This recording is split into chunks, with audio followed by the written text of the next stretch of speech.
You are listening to C-Suite Perspectives, a podcast by the Conference Board. Welcome to C-Suite Perspectives, a signature series by the Conference Board. I'm Steve Odland from the Conference Board and the host of this podcast series. And in today's conversation, we're going to talk about NATO, the North Atlantic Treaty Organization. What is it? How does it work? And what impact has it had on international relations? Joining me today is Sara Murray, Managing Director of the Conference Board International. Sara, welcome to the program. Thank you for having me, Steve. And Sara, you're sitting in the heart of NATO country in Belgium, and you get a firsthand view of everything that goes on at NATO headquarters and in the middle of all of the member states. But for our listeners, let's just go back to the beginning. What is the North Atlantic Treaty Organization? When was it founded and why? Thanks so much. It is a complicated picture, but it really matters that we understand it. So NATO stands for, as you said, the North Atlantic Treaty Organization, and it was founded all the way back in 1949, right after World War II. Now, the idea behind NATO is pretty straightforward. It was a response to the tensions with the Soviet Union, and the Western nations wanted a collective defense system, meaning if one country is attacked, the others defend it. So it's considered an attack on all. The founding treaty was actually signed in Washington, D.C., but as you said, today the headquarters are in Brussels, Belgium, and it really remains the cornerstone of Western security and defense policy. Yeah, and this seemed like a really important deal back in 1949. Most of the world had just exited a difficult situation with world powers challenging the other for control, and it appeared that the Soviet Union was going to follow down that path. And so it was meant to be a deterrent, particularly in the new nuclear era. And then once the Soviet Union fell, the member states of NATO said, well, we really need to question the purpose, didn't it? And they sort of backed off on spending and everything else. But here we are again. Yeah, no, I mean, I think NATO is more relevant than ever before. And we're seeing a lot of NATO in the headlines. You're right, it started with 12 founding members in 1949, but since then they've added like 20 members. We had the Cold War era, where we had like Greece, Turkey, West Germany, and Spain join. Then the post-Cold War, so Poland, the Baltics, Romania, Slovakia, and others. Then we saw Finland in 2023 and Sweden in 2024 in direct response to Russia's actions in Ukraine. And maybe I should just zoom out a little bit, Steve. Like, why are NATO and Russia in conflict? Why does NATO matter so much in this Ukraine war? And it's because Russia sees NATO as a direct threat. And that alliance, as I just mentioned, has steadily grown and increased outward, eastward, since the Cold War, into former Soviet and Warsaw Pact countries like Poland, Estonia, and Romania. And even though those countries joined on a voluntary basis, it really kind of has fueled deep Russian resentment. And in 2008, NATO said that Ukraine and Georgia could join NATO or would eventually become members. And that's when the Russian leadership drew a red line, and they actually said to US officials, if you let Ukraine join, this would be viewed as a hostile act. So just that's the kind of backdrop. Apparently there were conversations that would never happen, that Russia say that the US said that would never happen. But I think at the time it was more about German reunification rather than NATO not expanding. So that's the context. Yeah, so you started with 12 states and you've now expanded to 32 member states. 30 of those are in Europe, 2 in North America, as you mentioned. Yeah. And it was a collective defense, but not offense, but defense. But the problem with that is that Russia now views this as offensive or potentially offensive.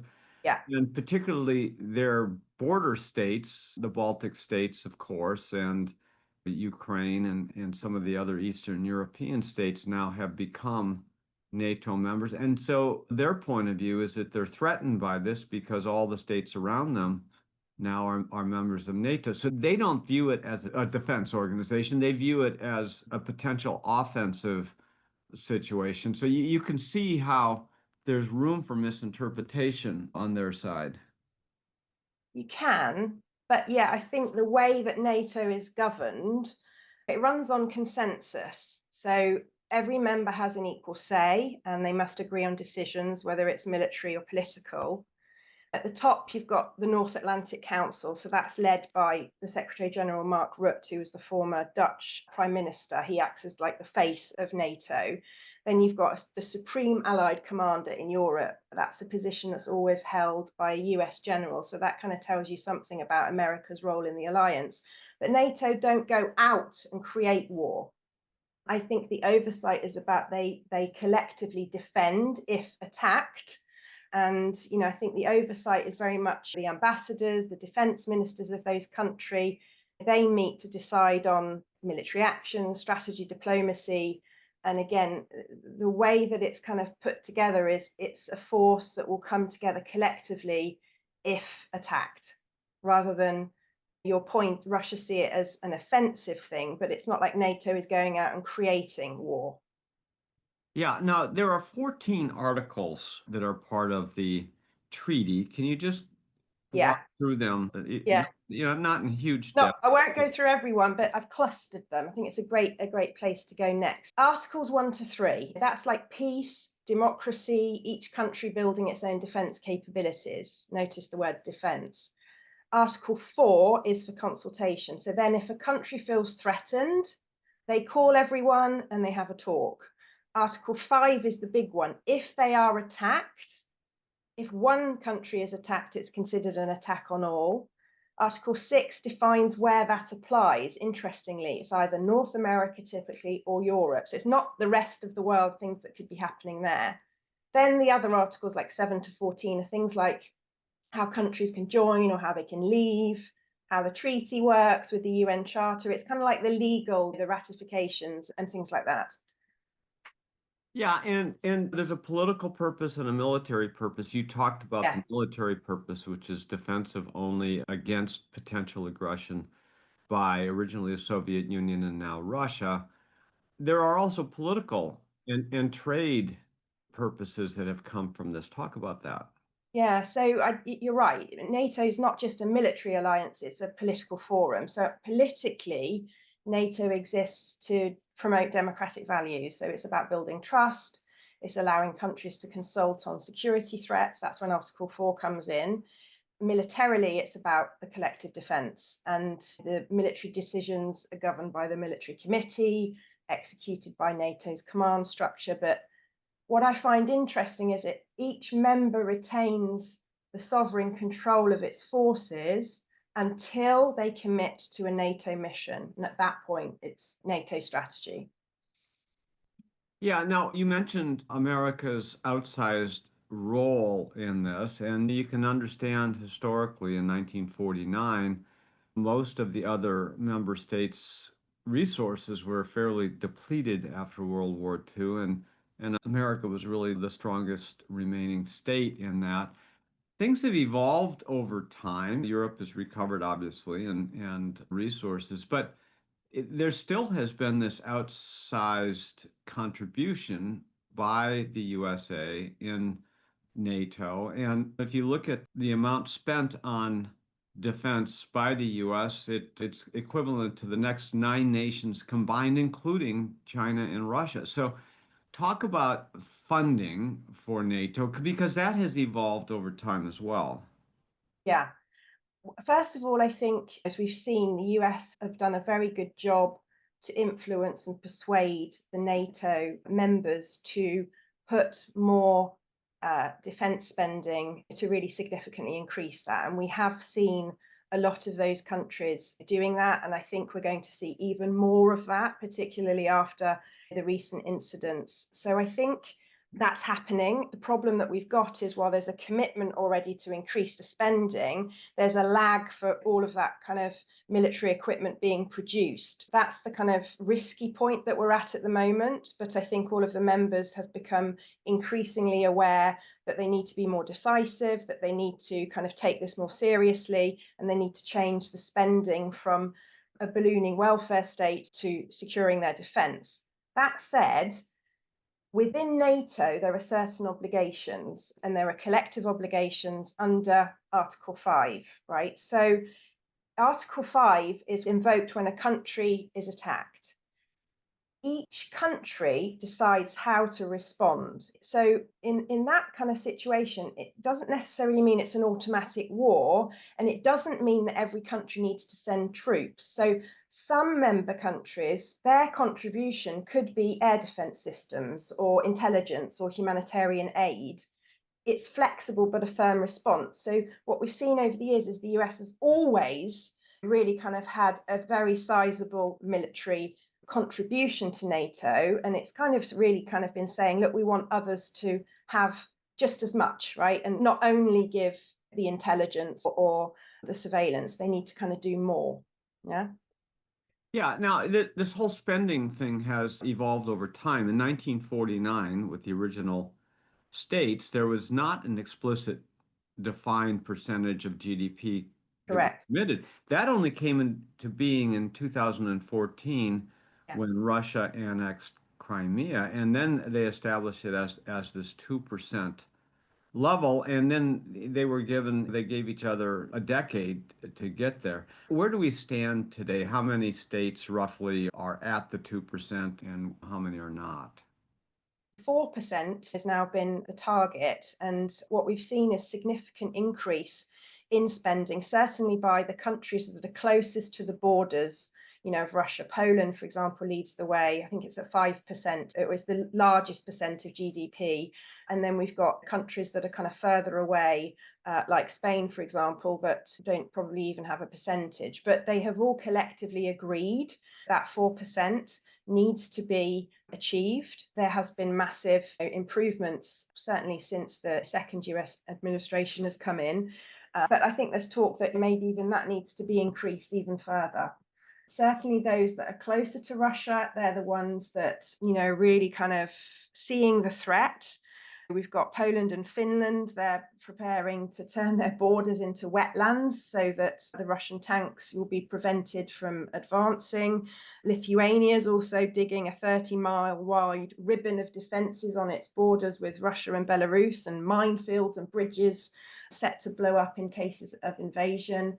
We're seeing also more leaflets. The EU has sent leaflets to all the EU citizens on how to prepare in the case of war and how to stockpile rations to at least get through the first 72 hours. So there's also, as well as the spending commitments, there's also been a lot more of a programme to make the case to the citizens of Europe how important this is.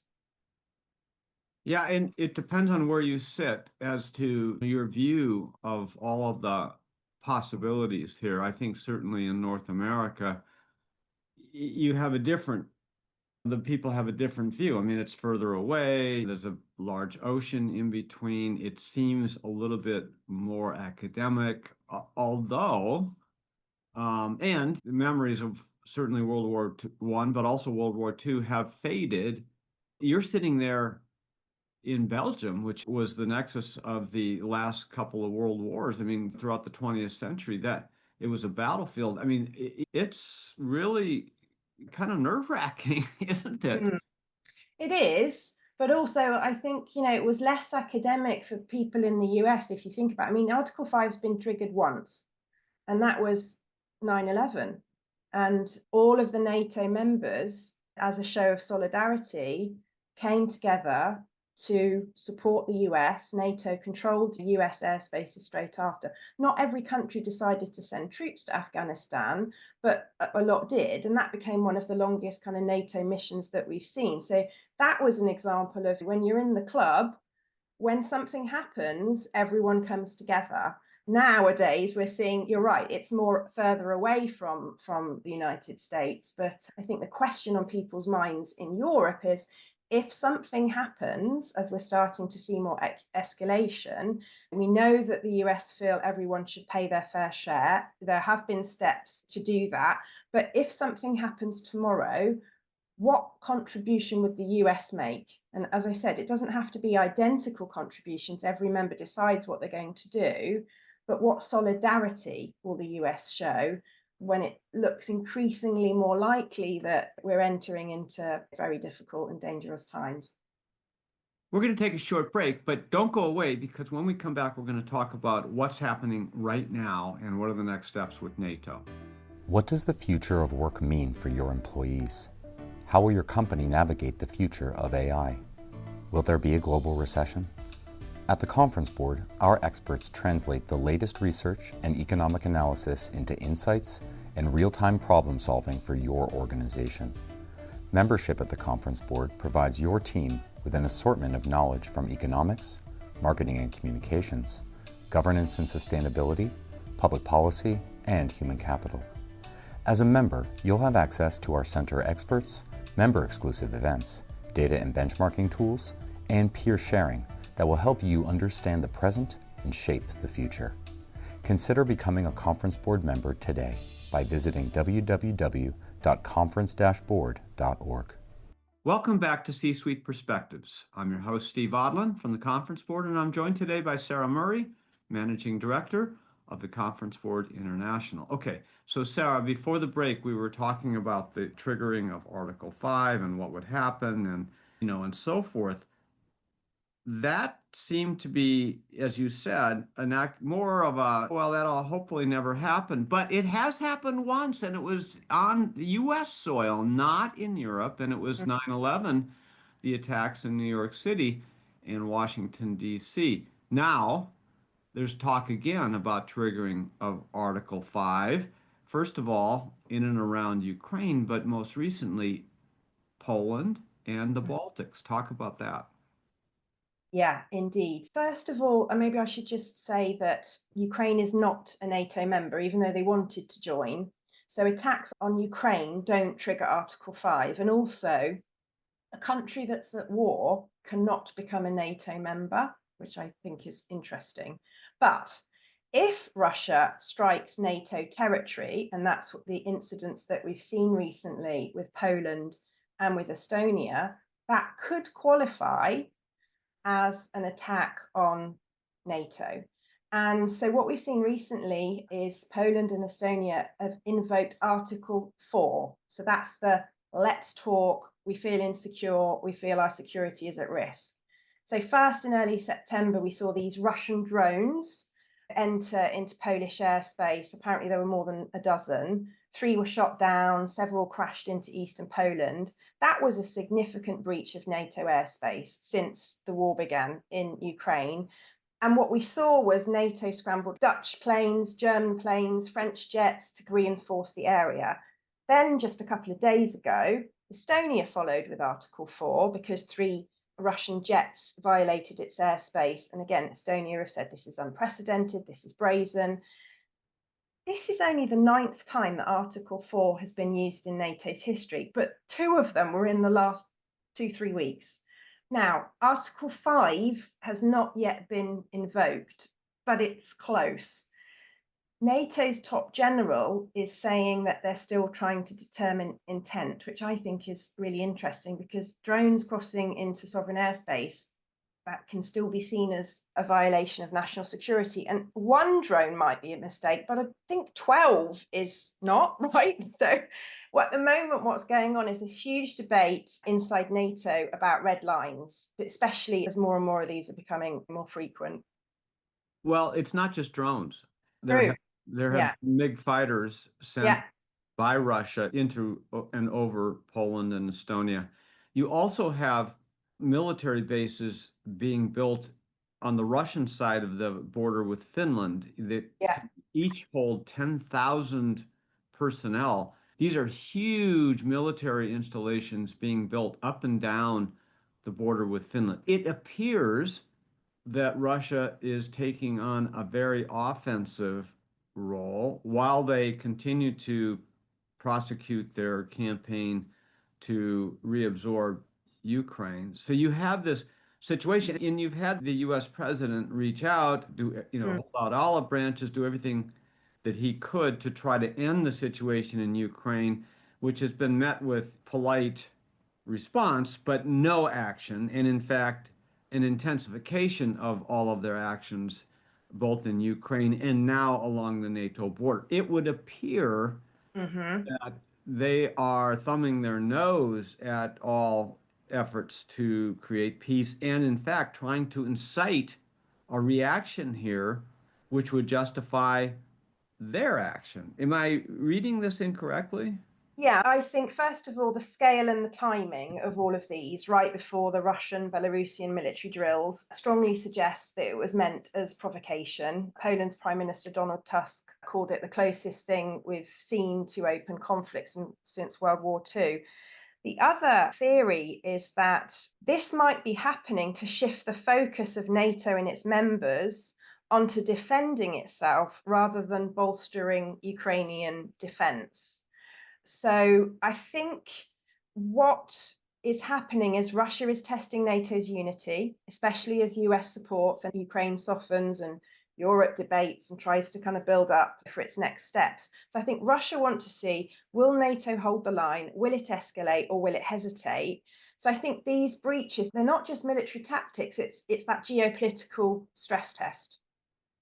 Well, you live in Europe, you've traveled all over. Our members are businesses, companies throughout Europe, and of course, I've done the same. And I don't know that either one of us has encountered anyone who wants to go to war with Russia. I mean, this is No. not. And so it's everybody's sort of biting their nails saying, what is going on? We don't want to do this. We've had enough of war. And yet, you can't ignore it because to your point, they're probing Yeah. defensive and intent. And if you ignore it and if you say, well, we're unwilling to go to war, well, where does it end? Does Russia then re-annex all of the border countries and do we allow it to happen? And then you have memories of the 1930s and Sudetenland and all of that. I mean, it just seems to go round and round, doesn't it? I think it does, and I think that's the tightrope that NATO's walking at the moment. It is sending more air defence to Poland and Estonia, it's doing more joint surveillance missions, it's debating the rules of engagement for drones, it's thinking about economic sanctions or supporting Ukrainian strikes on Russian drones. What NATO's done is it's tried to show unity and speed, but it's got to balance escalation risks carefully. I think the goal at the moment is to show strength without starting a war. This obviously reinforces why NATO exists. It's not just Cold War nostalgia, it's very much a living, working alliance. But here's the catch. If Article 5 is invoked, NATO has to agree unanimously. And right now, it's trying to avoid open confrontation. So it's very, very tricky times. And I think we're in a new era of European defense and one that people are taking incredibly, incredibly seriously. Yeah, even if Article 5 was triggered and even if there was a unanimous vote, it's unclear whether NATO have the resources to actually engage. Whereas Russia has been essentially at war in some fashion or another. Essentially, their economy is a wartime economy. They've had a draft, they've had troops active. First, it was in Afghanistan and then other areas in that region, but also now in Crimea and Ukraine for over a decade. They're hardened, they're on their war footing. They've got this alliance now with China and to some extent India and Iran for supply of all of the goods, technology, drones. They also then have a constant flow of currency through the sale of their natural resources and oil to Mhm. those same other countries who are non-hostile to them at the moment. And so you have this economy which is being funded. They have cash, they have the means. Essentially what they built is a war machine. It has little else that they have built. All the Western, I shouldn't say all, but most of the Western companies have left Russia. And so there's no more economic step down from there. At the same time, you have NATO countries really not up to the same level in resources. They're not on a footing. They don't have the arms. You could argue that the United States is best equipped for that, but it would really have to carry the whole thing at the moment. So I think what you hear Ruta and others in NATO saying very loudly is, hey, we need to get our act together here. We need to get our military supplies and tanks, airplanes, missiles, the whole, all the armament. We need to get up our supplies, and they have been depleted as they've been contributed to Ukraine. And so there's a lot of work, there's a lot of expense, and there's a lot of time that needs to be invested in order to get NATO even prepared to consider an Article 5. Exactly, because as I mentioned earlier, even if Article 5 is triggered, again, the response will be different depending on each country, but also depending on the resources that they have. So the only obligation today is that each member must respond, but they each decide how. And again, those that have troops will send the troops, others that have logistics or surveillance will do that.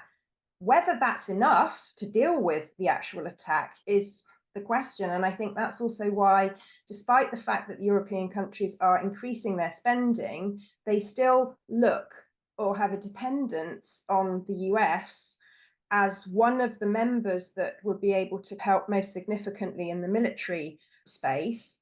And they still reference the idea of NATO, which is that no ally stands alone. It's solidarity, it's not sameness.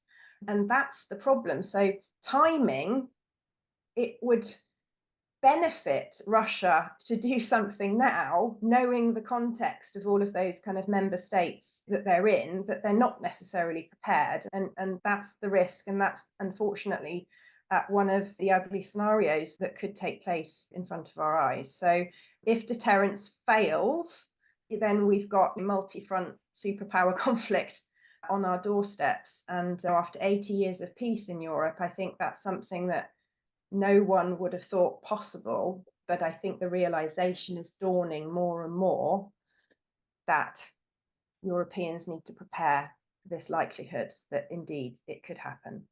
Yeah, and you mentioned the strategic possibility that the activity in Poland, Estonia, Finland are to distract NATO from Ukraine so that that can be completed. On the other hand, there's another argument that says that Ukraine is, in the reason that they have not sealed the deal there, but that they've drawn it out, is to continue to wear down the inventories of all defensive products, armaments from NATO into Ukraine, such that they could then pounce and actually affect takeovers elsewhere. So there's probably only a few people who really know the answer to which of those is accurate, neither, both. But at the same time, since I suspect nobody's a mind reader, it's up to NATO to demonstrate that it is committed to this defense pact and to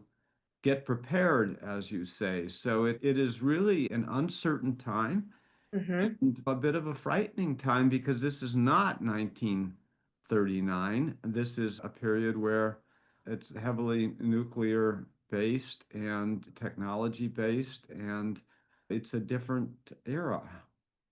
It is, and the deterrence is being tested. Russia is definitely probing the thresholds that NATO have. And also, if you think about it, the drone warfare that, from the recent incident as well, it's cheap and it's hard to stop. So NATO, as well as military equipment and the jets and all the tanks, I think they also need to think about investing in lower cost defense to counter things like drones. They need to show unity, they need to show speed, they need to show, crucially, this reaffirmation of Article 5 unity, because that's what deters war. So they have to show decisiveness, collective responsibility. Any weakness that they show gives an opportunity, and that would be a very serious and very scary prospect. All right, we're going to leave it there. Sara Murray, thanks for being with us today. Thank you for having me. And thanks to all of you for listening to C-Suite Perspectives. I'm Steve Odland, and this series has been brought to you by the Conference Board. You have been listening to C-Suite Perspectives, a podcast by the Conference Board.